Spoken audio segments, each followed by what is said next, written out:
Yo gang, hey, Coach D, Indoor MTB training.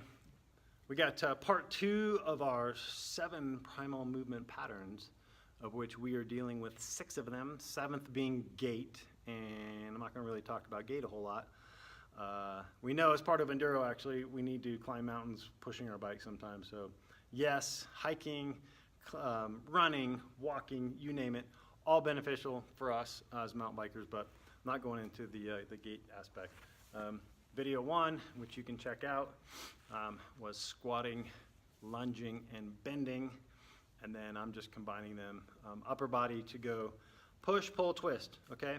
And I had an asterisk, if you remember from video 1, that says that the twist can be an upper body and a lower body move, and what we call separation between the thorax and the pelvis, all right? So variations of push. I don't need to tell you that a push-up is a push, or a pull-up is a pull. I suggest to all my clients that you be good at push-ups. You try to be good at pull-ups. Form-wise, I don't care if you need support or assistance with a pull-up, for example, using a pull-up machine or some of the strap systems that are out these days. But working on them is important. My opinion, kipping pull-ups are horrible. I don't want to hear your opinion, so please don't share it. Biomechanically, they're not good, they're not efficient. If you choose to do them, I don't care. I just choose not to, and that's my opinion based off of lots of things, including experience with fixing people who have had shoulder issues with it. But working on pull-ups and push-ups, basic, right? Form is always with both. You have to have a neutral spine, no matter what, okay? In a pull-up, we're good, okay? We're here, don't cross. Push-up, don't cross. Just make sure that your pull-up form it's basically an active plank, right? That's all you're doing with a push-up is an active plank move, except we've got good shoulder move. Now, on a push, whether it's a cable machine, a bench press if you do that, which are always options for your push, of course, dumbbell presses, etc. Your anatomical position of your hands is right about kind of, mid-chest between your armpit and your nipple, okay? Right here. So that's where your shoulder blades want to optimally come together or retract, okay? So this is also a good pull position. So if you're pulling or doing a single arm pull, this is a good position for them to come out. I call this home base, okay? So push-up position from here, doing a pull to here, all right? Now, push-up, pull-ups, you can do those at home for sure. If you have access to a cable machine or bands or something like that, we can go through different variations of each, right?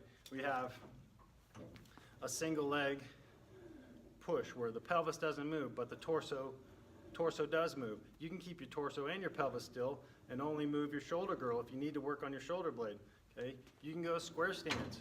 You can go skinny square stance. You can go standing on a Bosu stance, okay? We can go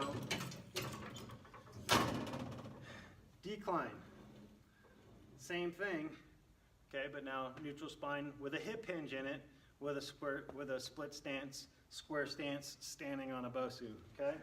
We can go from the bottom, and we can go incline press, same thing, same rules, okay, but in an incline where it's more shoulder based, it's more upper pec based, all right? You can go, if you've had like a clavicle issue, a separation, a break, something like that, doing kind of isolated pec work to bring that back online is good. Bringing it down into low, bringing it up to high, works all those fibers of the pec, because we typically get weak in certain areas of the 3 fibers of the pec major, for example. And those are good ways to train and to create total stability for things like even a shoulder separation or a clavicle issue, okay? So pushes, besides the bench press and things like that, the cable is one of my favorite things to do, which is why you see them in my programs.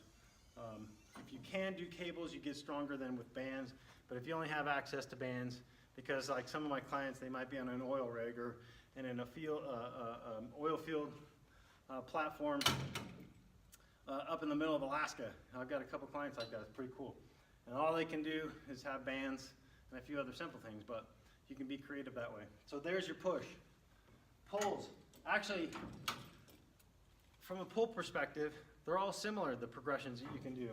You know, everything that I just showed you from a push perspective, we can do from a pull perspective.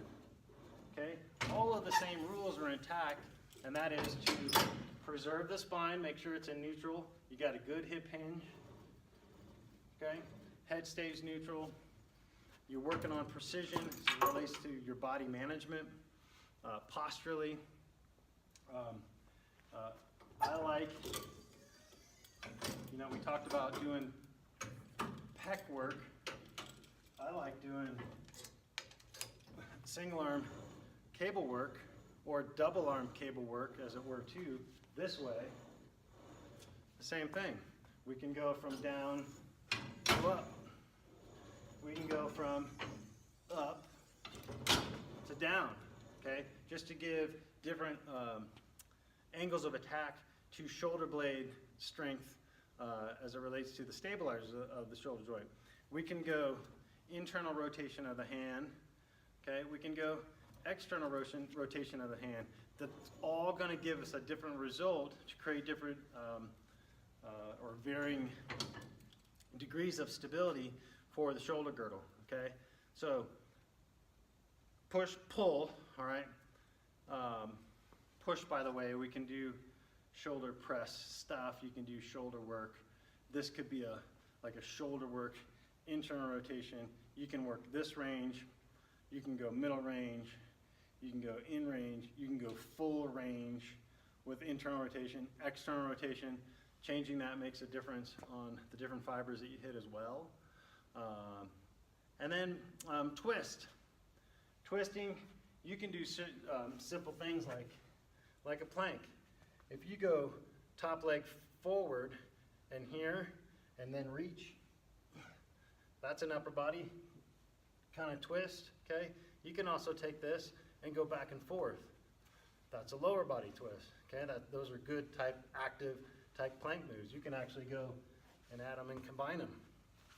It's a hard move. You can also do that on your forearm as well. But just like we did with pushes and pulls, we can go top chops, you know? We can chop from here. We can chop from here. We can chop from here, right? And we do the same variations with a horizontal chop, letting the pelvis move this time a little bit more. Single lunge, downhill foot position, right? We can do those variations. We can do more of an upper body chop. We're working more on the shoulder action and the torso. Same move. Okay, working on these different progressions of that twist move. So,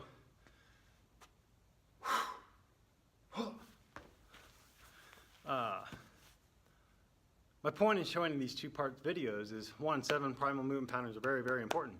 And you should include them in all of your programs to help make you a better mountain biking athlete.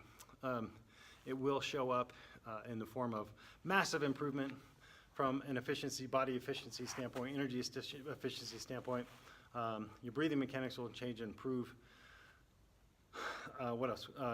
Your sustained ability to resist fatigue also goes way through the roof, which is really crucial and important, especially if you race.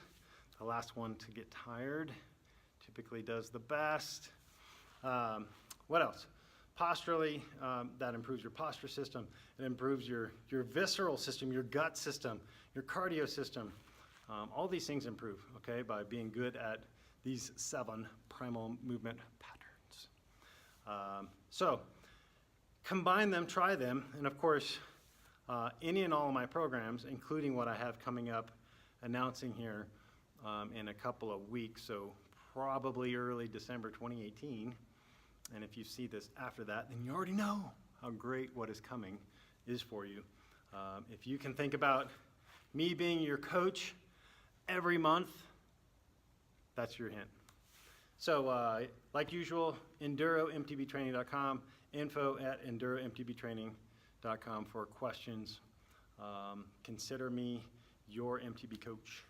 I would love to help you be better for 2019 and enjoy the sport even more that we love So you guys have a good one, and we'll talk next time.